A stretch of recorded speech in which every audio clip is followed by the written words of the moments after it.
Parfois, on pense aller à la rencontre d'artistes qui vont nous parler de leurs œuvres personnelles, inaccessibles, pétries de leurs fêlures, des sombres secrets de leur passé patinés par une riche carrière qui a fini par les blaser. Avant de se retrouver finalement à parler de qui est le mieux entre Batman et Superman, avec des personnes adorables, à l'énergie et à la bonne humeur communicative. C'est le cas de Karla ORTIZ et de Iain McCAIG, qui exposaient à la galerie Arludik, sur l'île Saint-Louis, en plein cœur de Paris du 7 au 30 septembre.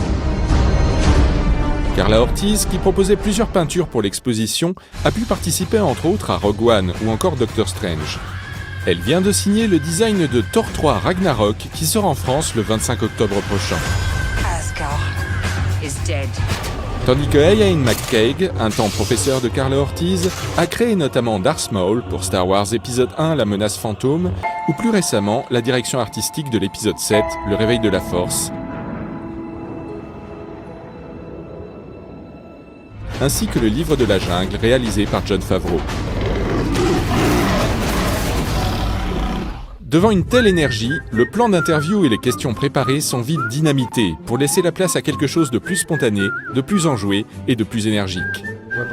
It's like yeah. Suck your energy out and No, but it's a problem being around you, because you get like you're over here and then someone's like yeah, and then it just keeps going. well, that's the problem, right? I don't know about you, but when I'm drawing, right, you're pushing the thing up the hill, you get a cup of coffee to wake up. By noon, it's getting interesting.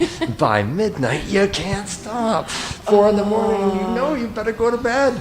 But it's just so much energy from drawing and making stories. Yeah. I have to stop painting at 9 p.m. That's like 21 hours or so. And the lights go. Because no. It's because if I don't stop around that time, my brain keeps going, and then I can keep painting until I won't sleep. No, I stay awake at night just thinking, oh man, I could have done this, I could have done that. They've no idea we're coming. Les deux artistes ont pu travailler sur des projets de toute taille et pour tous les médias. Des gros blockbusters hollywoodiens aux jeux vidéo en passant par leurs projets personnels. Mais la pression ne semble pas peser bien lourd devant tant d'énergie créative.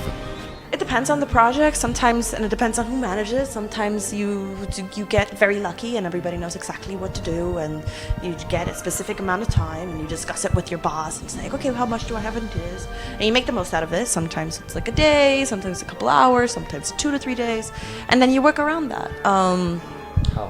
I don't know. I'm like a goldfish when it comes to deadlines, or not a goldfish, but like a fish. But a goldfish isn't the right fish. It's like one of those fishes, right, that grows depending on the aquarium. That's me on deadlines. If I have a small little deadline, I'll just fill up enough room to make something good. Like I'll plan.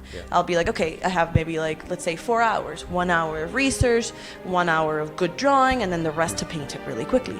But if I have a whole week, I will grow and use that whole week, every second of it. That is so disciplined. Yeah, what? This is why the new generations will take over. No. They have this Just a gold? merge. You're a warrior poet. Warrior poet! Knowledge, and technique, and discipline, and passion. I don't have any of those. There's no constraints, right? Other than you need to know what the story is, and if not, you need to make it up. And once you know that, you pour yourself in and drawings pour out and someone else will choose because that's their movie, but it has nothing to do with what you're doing, right? You may as well be working for yourself. George spoiled me because he would give us one word, or like a name, Darth Maul, and then he'd walk away and you were left to go, what is it? Is it the potato? Is it the... I don't know. And then you just have to make it up. And then George can do what he wants with it once it's made up, right? So there were never any constraints. He didn't say, it must be red and black. I wouldn't do those jobs. Work has nothing to do with being paid or hours you put in. It has to do with, have I excavated all the bones in this thing below me, right? Is it a horse or is it a unicorn?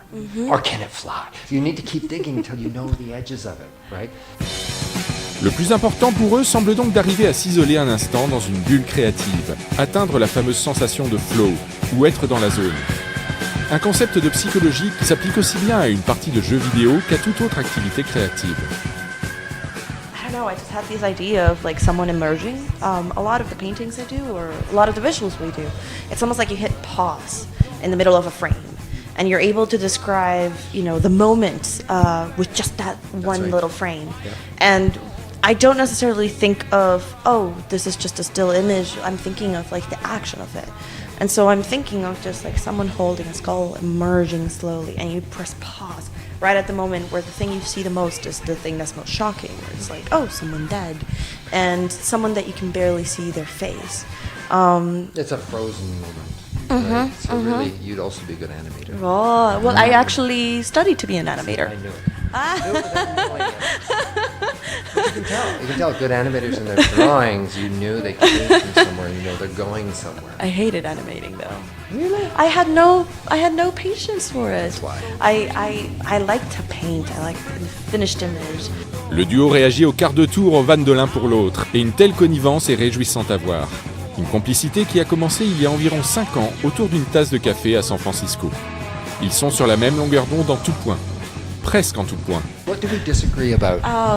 Batman is superior. There you are. But between Superman and Batman, Superman was a more interesting character. Because they sort of, just to be fair to poor Batman, they kind of threw him under the bus. I mean, I love Ben Affleck. I thought he did a really great job, but they made Batman just kind of a not-so-smart thug. True, right? He just kind of hung around on the ceiling and then beat the shit out of people and stuff. Whereas Superman got to do things really Superman would do. Like, you know, he has all these godlike powers. He helps everybody. He doesn't kill people. I hope Zack Snyder's listening. He does not kill people. But he tries to save us. But he can't make us do good things. He can't make you not turn around and kill that person the moment you stood in front of the bullet. So, there was a moment in the film just like that, where all of a sudden, because he had a lapse of attention for just a moment, a room full of people died. And that's gotta hurt. And there was another great moment of ruining this for you. You're never gonna watch it. You'll just fast forward over Superman's part. Malheureusement, on ne peut diffuser l'intégralité du débat qui dura jusqu'à une heure avancée de la nuit, et durant laquelle l'intégrité physique des deux artistes fut, il faut le dire, assez malmenée. Il est des sujets qui fâchent, des vrais. Le reste, on est toujours mieux quand on peut l'ignorer et profiter simplement du travail prolifique de tels artistes.